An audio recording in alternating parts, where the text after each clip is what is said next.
மகாபாரதத்துல வர சகுனி மாதிரி. அதைத்தாங்க நானும் சொல்றேன் எங்க வாழ்க்கையில சசி. இல்லைங்க, கதையில.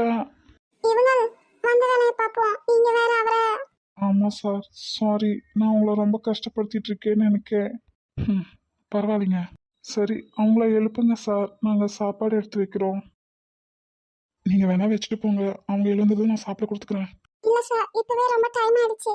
சரிங்க. இல்ல கிழவி, நான் சசியை நினைச்சுதான் அடிச்சேன். அடியே, நீ பிறந்தது முதல்ல தூக்குனதுல இப்ப வரைக்கும் நான் உன்னை கவனிச்சுட்டு தான் இருக்கேன். உன்னை பத்தி எனக்கு தெரியாதுன்னு நினைச்சிட்டு இருக்கியா?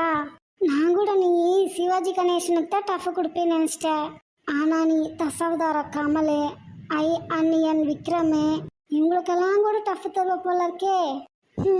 ஆத்தாளுக்கு புள்ள தப்பாம வந்து பிறந்திருக்கு. கர்மம், இந்த இளவெடுத்ததுக்கு வந்து என் வீட்லயா பிறக்கணும்? குடும்பத்தோட மான மரியாதை நிம்மதி சந்தோஷம்